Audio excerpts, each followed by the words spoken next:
अस्सलाम वालेकुम। नए लेक्चर में खुशामदीद। लास्ट क्लास में हमने कुछ डेफिनेशंस देखी थी कि एटम क्या होता है, एलिमेंट, कंपाउंड, मॉलिक्यूल।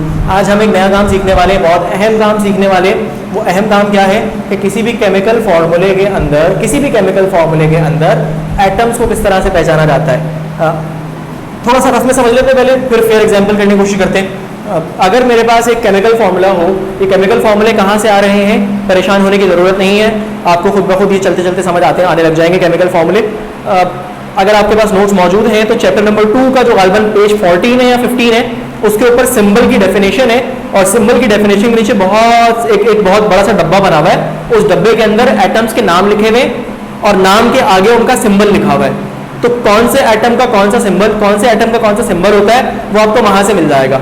मैं बल्कि आपको ये कहूँगा कि आप जो है वो फर्स्ट 20 एलिमेंट्स चैप्टर नंबर 2 में नोट्स में ही मौजूद हैं, names of the first 20 elements of periodic table. इस तरह करके कुछ हेडिंग है, उस हेडिंग के अंदर पहले 20 एलिमेंट्स के नाम लिखे हुए, उनके सिंबल्स लिखे हुए। तो पहले 20 के तो आपको याद होने चाहिए। ये भी रफ काम है, आपको कॉपी नहीं करना। फॉर एग्जाम्पल आपके पास ये लिखा हुआ है ABCDE, बड़ी ABCD, छोटी ABCD सबको पहचाननी आती है, ऐसा ही है। अगर आपके पास बड़ी ABCD होगी तो हर बड़ी ABCD वाला नया सिंबल, नया एटम माना जाएगा। बात समझ नहीं आई? कोई बात नहीं, अभी समझ आ जाएगी। ये देखें, ये कैपिटल A है ना, कैपिटल A ये एक अलग एलिमेंट है, कैपिटल B अलग एलिमेंट है, कैपिटल C अलग एलिमेंट है, कैपिटल D अलग एलिमेंट है, कैपिटल E अलग एलिमेंट है। इसमें कितने एलिमेंट्स हैं? 5 एलिमेंट्स हैं। ABCDE 5 एलिमेंट्स हैं। अब A किसका सिंबल होता है अलग बात है, B किसका सिंबल होता है, C किसका होता है, D किसका होता है, E किसका होता है, वो जब हम रियल एग्जाम्पल्स करेंगे तो आप चैप्टर 2 पेज 14 नोट्स में से देख के आप समझ जाएंगे। अच्छा, दूसरी एग्जाम्पल, दूसरी रफ एग्जाम्पल। फॉर एग्जाम्पल आपके पास लिखा हुआ है capital A, capital B, small a, capital C, capital D, small e। सही?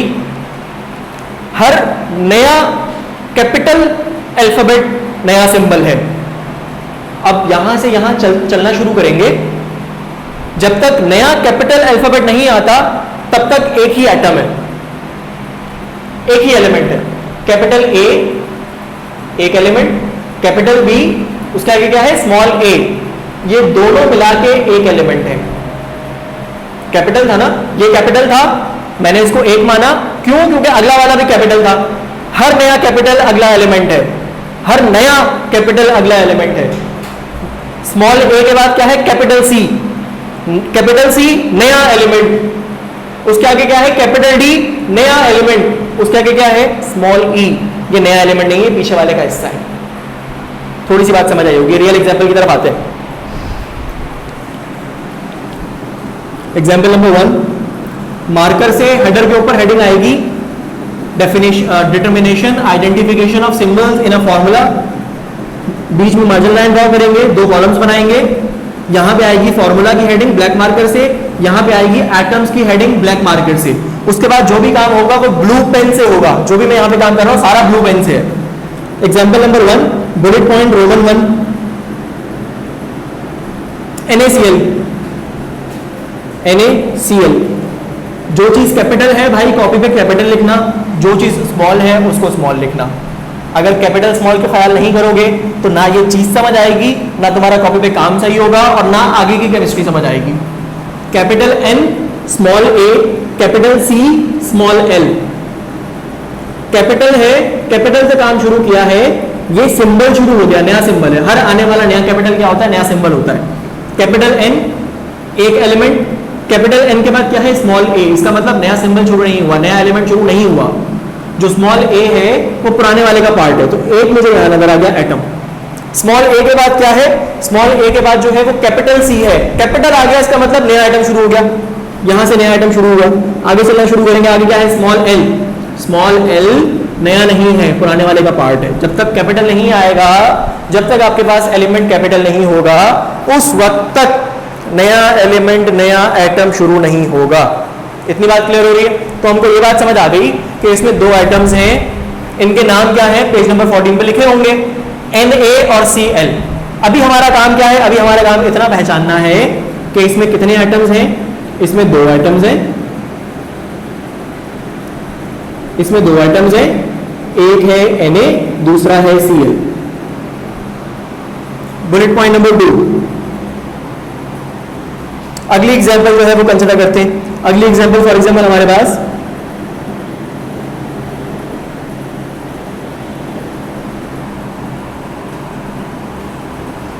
CH4O, इसको हम कहते हैं मिथाइल अल्कोहल। इनके नाम क्या है, परेशान मत हो, इनके नाम क्या है, परेशान मत हो, बस ये पहचानना सीखें कि कितने किस्म के एलिमेंट्स मौजूद हैं इसके अंदर, कितने किस्म के सिंबल्स मौजूद हैं इसके अंदर। हर आने वाला नया कैपिटल एक नया सिंबल, एक नया एलिमेंट है, ठीक है भाई। ये कैपिटल सी है, capital C, capital H, capital A. Capital C एक एलिमेंट, आगे चलना शुरू कर रहा हूं, कोई स्मॉल लेटर नहीं आया, अगला भी कैपिटल है, नया एलिमेंट, आगे चलना शुरू कर रहा हूं, अगेन कैपिटल है, नया एलिमेंट। CHO, तीन कैपिटल्स हैं इसके अंदर, तीन एलिमेंट्स हैं, पहली वाली लाइन में C, दूसरी में H, तीसरी में O। पेज 14 पे लिखा होगा C कार्बन होता है, H हाइड्रोजन होता है, O ऑक्सीजन होता है, ठीक है। तीसरी एग्जांपल,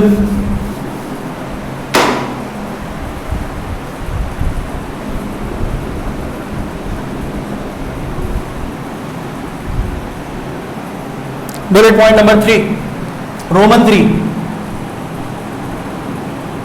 रोमन 3, अगली एग्जांपल देख लेते हैं। अगली एग्जांपल क्या है भाई, H2SO4, H2SO4।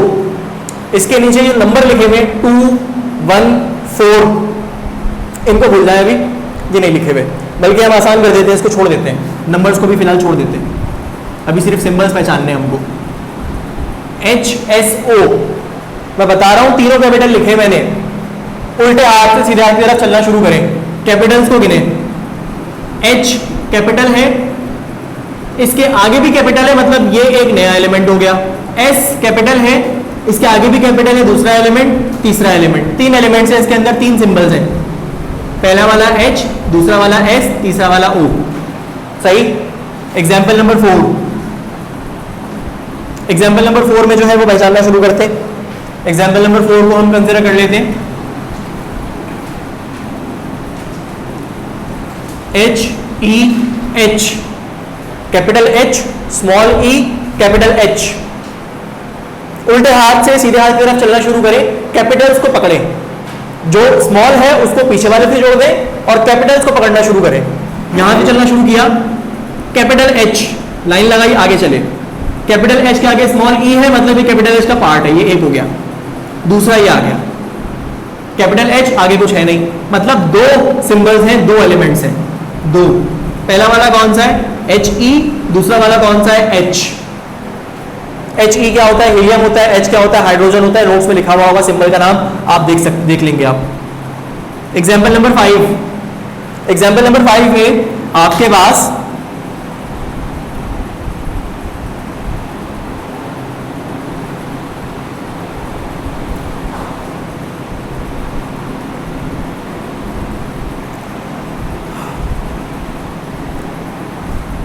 Capital C, capital H, small e, capital O, capital S, small e। उल्टे हाथ से सीधे हाथ की तरफ चलना शुरू करें, कैपिटल C से चलना शुरू करें, कैपिटल C से आगे चलें, कैपिटल C के नीचे लाइन आ गई, कैपिटल C का अगला लफ्ज क्या है, कैपिटल है, इसका मतलब नई चीज शुरू हो गई।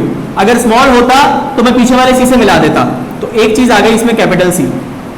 H से लाइन लगाना शुरू करें, कैपिटल H, कैपिटल H के आगे क्या है, स्मॉल e है, इसका मतलब क्या होगा, इसका मतलब ये होगा कि जो स्मॉल e है वो कैपिटल H का पार्ट है, अपने पीछे वाले का पार्ट है। सही। उसके बाद क्या है, कैपिटल O, कैपिटल O के आगे दोबारा कैपिटल S है, मतलब नया एलिमेंट शुरू हो रहा है।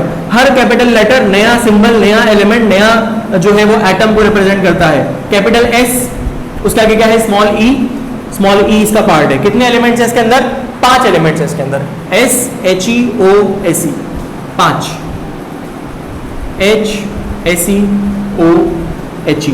हाइड्रोजन, सेलेनियम, ऑक्सीजन, हीलियम, नाम आपको वहां से मिल जाएंगे। सही।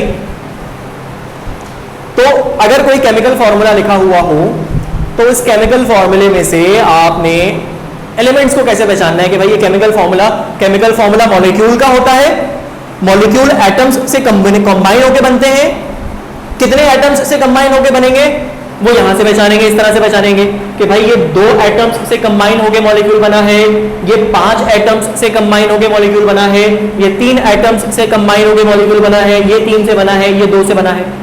तो केमिकल फॉर्मूले को देखते हुए हम ये बता सकते हैं कि इसमें कौन कौन से एटम्स मौजूद हैं, ये कितने एटम्स के कॉम्बिनेशन से बनेगा। यहां तक बात क्लियर हो रही है? ठीक है। अच्छा जी, तो पहले वाली एक्सरसाइज एक पेज पे आपने 5 एग्जांपल्स कर ली होंगी।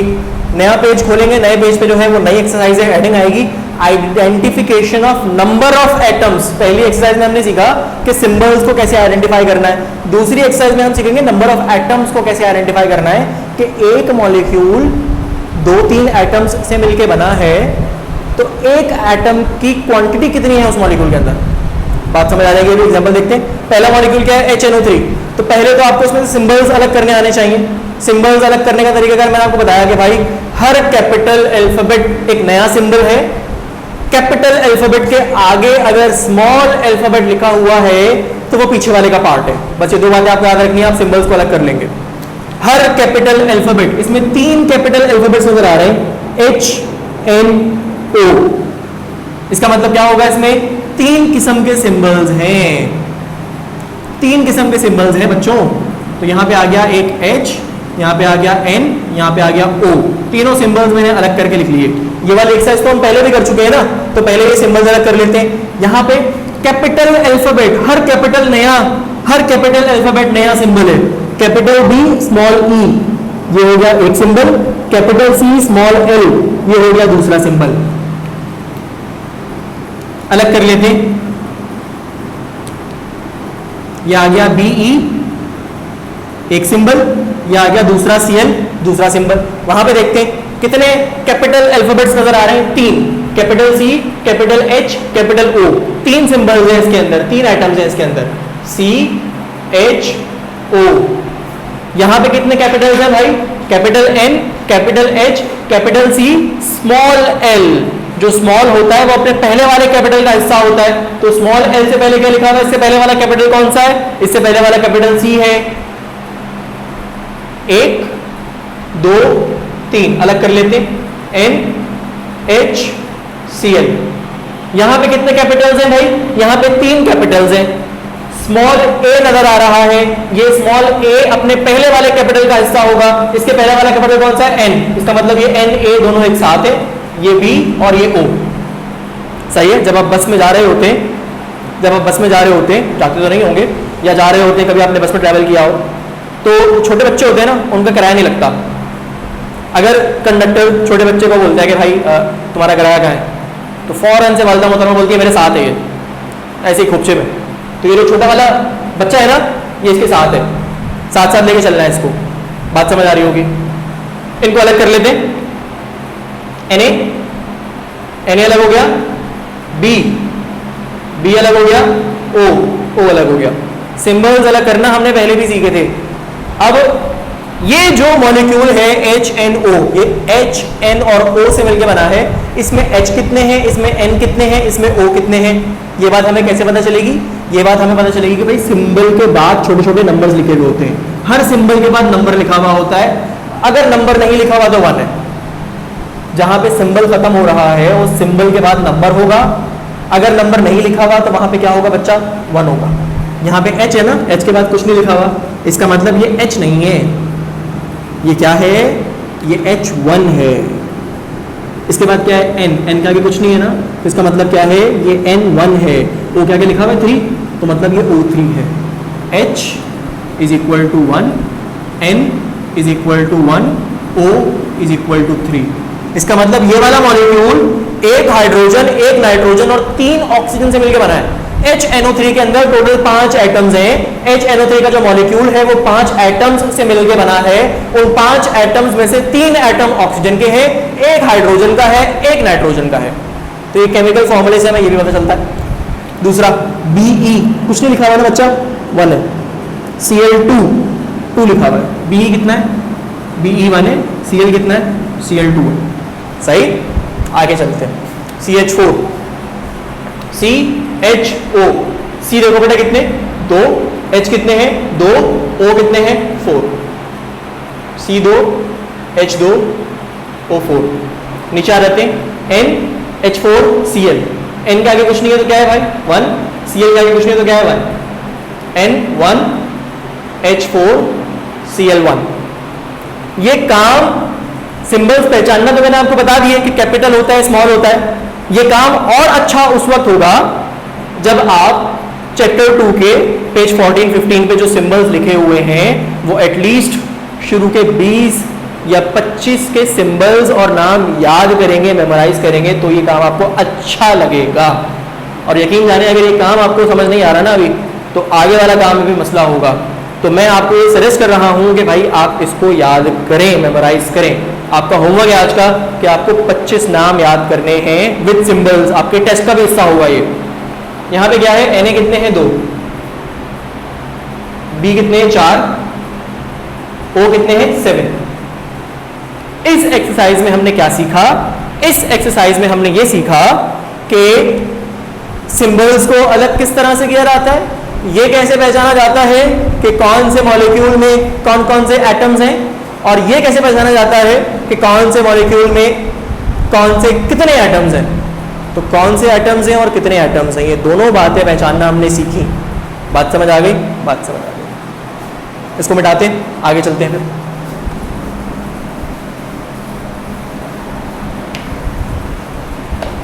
अगला काम थोड़ा मजे का है, मजेदार काम है।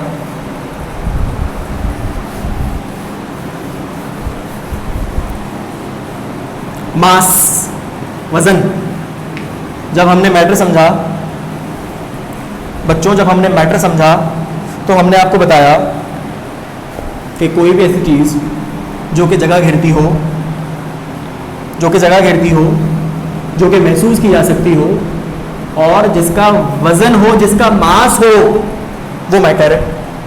फिर हमने कहा कि केमिस्ट्री में हमने पढ़ना ही मैटर है। फिर हमने कहा कि भाई हम एटम्स और मॉलिक्यूल्स को पढ़ेंगे।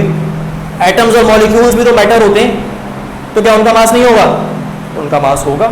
अब जरा सोचें, एटम्स और मॉलिक्यूल्स बहुत चुनने चुनने से छोटे छोटे से होते हैं, तो उनका मास कैसा होगा, उनका मास भी बहुत छोटा छोटा सा होगा, कम कम होगा, बहुत कम होगा, है ना।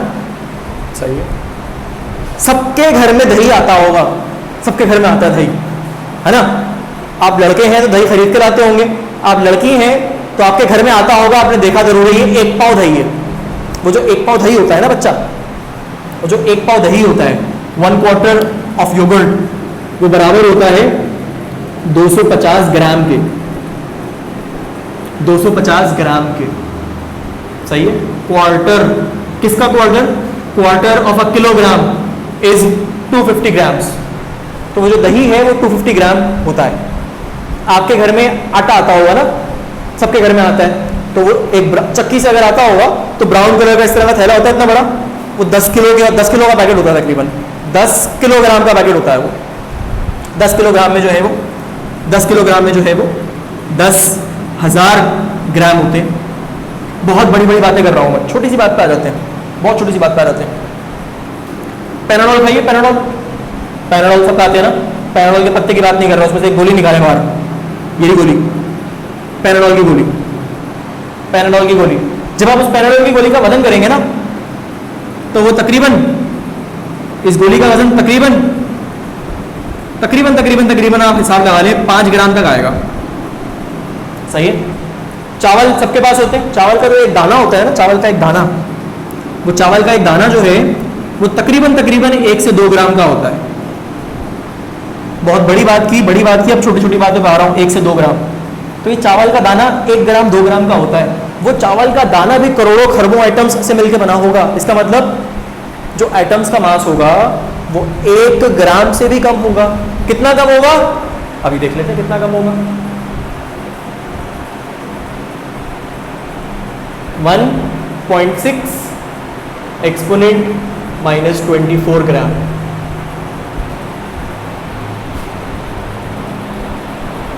Atomic mass unit. Atomic mass unit, अभी समझ लेते हैं, कोई मसला नहीं है। सबसे पहले तो इस वैल्यू को समझ लेते हैं। चावल के दाने को ध्यान में रखिएगा। चावल का दाना फॉर एग्जांपल 1 ग्राम का होता है। चावल के दाने को ध्यान में रखिएगा। 1.6 एक्सपोनेंट माइनस 24 ग्राम। ये वैल्यू क्या है, इस वैल्यू को समझ लेते हैं। आप सबने पढ़ा है ना 0.1, 0.001, 0.0001, ये -24। इस -24 -24 का मतलब होगा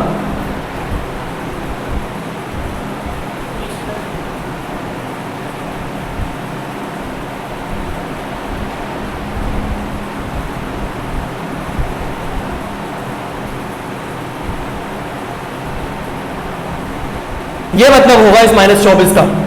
तो जो चावल का एक दाना होता है वो 1 ग्राम होता है। ये तो हिसाब लगा लें, 0.1 ग्राम, 0.01 ग्राम, 0.001 ग्राम, 0.001 ग्राम और 0.01 ग्राम। तो जो सबसे फंडामेंटल जो एटम है हाइड्रोजन, सबसे फंडामेंटल एटम हाइड्रोजन, एक एटम का मास हाइड्रोजन के इतना होता है ये बच्चों। तो अगर हमें कैलकुलेशन में बार बार एटम्स का मास इस्तेमाल करना होगा, बार बार एटम्स का मास यूटिलाइज करना पड़ेगा, तो हम बार बार इतनी बड़ी वैल्यू थोड़ी लिखेंगे यार। इसको 0 लिखते लिखते ही मुझे इतना अरसा लग गया था लिखने में। आप नोट कीजिएगा 5, 6, 7, 8 सेकंड लग गए होंगे। तो अगर मुझे 10 मरतबा लिखनी पड़ जाए तो बच्चे में पेपर में क्या लिखूंगा, यही वैल्यू लिखता रहूंगा? नहीं। इसको आसान करने के लिए हमने क्या किया बेटा, इसको आसान करने के लिए हमने कहा कि जो ये पूरी वैल्यू है ना, इस वैल्यू को बार बार ना लिखो, इसकी जगह 1 एटॉमिक मास यूनिट लिख दो। 1 atomic mass unit, 1 atomic mass unit बराबर है, मतलब दोनों साइडें बराबर हैं आपस में। 1 एटॉमिक मास यूनिट बराबर है इतने ग्राम के। तो अगर किसी एटम का मास इतने ग्राम आ रहा है बेटा, तो वो क्या होगा, वो 1 एटॉमिक मास यूनिट होगा। हमारे पास ग्राम यूनिट है मास की, एटॉमिक मास यूनिट भी यूनिट है मास की। मास की यूनिट्स हैं। यूनिट्स क्या करती हैं? यूनिट्स हमारी जिंदगी आसान करती हैं, हमें स्टैंडर्ड्स बताती हैं। जैसे जैसे वैल्यू बढ़ती रहती है वैसे वैसे हम यूनिट बड़े करते रहते हैं, जैसे जैसे वैल्यू छोटी होती रहती है हम यूनिट छोटे करते रहते हैं। आटा जो होता है, अगर आपके घर में दही आता है तो वो 1 पाव दही 250 ग्राम इतना सा होता है। अगर कभी आप 1 किलो दही देखेंगे ना तो इतनी बड़ी थैली में आता है। वो इतनी बड़ी थैली में जब क्वांटिटी बढ़ जाती है, मास बढ़ जाता है, तो हम यूनिट को चेंज करके ग्राम से किलोग्राम पे ले आते हैं। जैसे जैसे क्वांटिटी बढ़ती है वैसे वैसे हम यूनिट बड़ा करते रहते हैं। एक टन आटा, 1000 किलो आटा अगर आपके घर में कभी आए, आता तो नहीं होगा इतना आटा खाएगा कौन, फॉर एग्जाम्पल आता हो, तो आप 1000 किलो नहीं बोलते, आप यूनिट चेंज कर देते, आप बोलते 1 टन आटा दे दो, 1 टन आटा।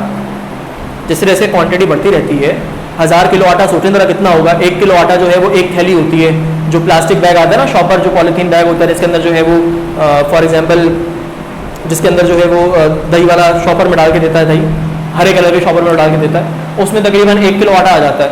तो 1000 किलो आटा सोचें कितना होगा, बहुत अमाउंट होती है। तो जैसे जैसे अमाउंट बढ़ाते रहते हैं वैसे वैसे क्या होता रहता है, वैसे वैसे यूनिट भी बढ़ती रहती है। जैसे जैसे अमाउंट कम करते रहते हैं यूनिट भी कम होती रहती है। टन, टन से किलोग्राम, किलोग्राम से ग्राम। तो अब वैल्यू इतनी कम हो गई है तो हमें यूनिट भी कम वाली इस्तेमाल करनी पड़ेगी।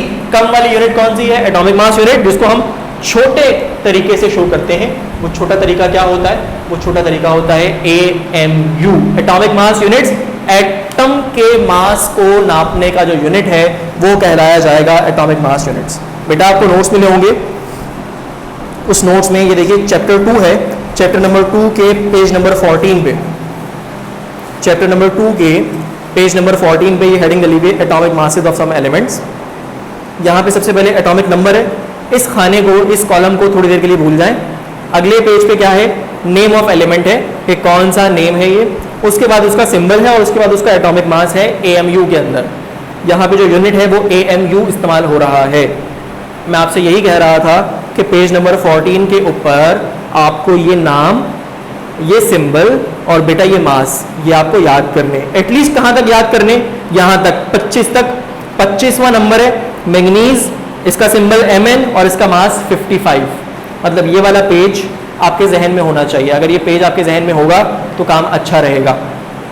आगे जो हम काम करने वाले हैं, atomic masses, molecular masses, molar masses calculate करना, वो यहीं से आएंगे। ठीक है, तो ये पेज जरूरी है, इस पेज को अपने पास खोल के रखिएगा। तो एटॉमिक मास यूनिट समझ आ गया। यहां पे मुझे नजर आ रहा है कि हाइड्रोजन का एटॉमिक मास 1 होता है, हाइड्रोजन का atomic mass 1 atomic mass unit होता है, हीलियम का atomic mass 4 atomic mass units होता है, मतलब हाइड्रोजन के मुकाबले में 4 गुना भारी होता है हीलियम का एटम। लिथियम का एटम जो है उसका एटॉमिक मास होता है 7। इसका मतलब मुझे समझ आ गया कि लिथियम का एटम हाइड्रोजन के एटम के मुकाबले में 7 गुना ज्यादा होता है। एक लिथियम का एटम रखो या 7 हाइड्रोजन के एटम रखो, दोनों वजन बराबर आएंगे।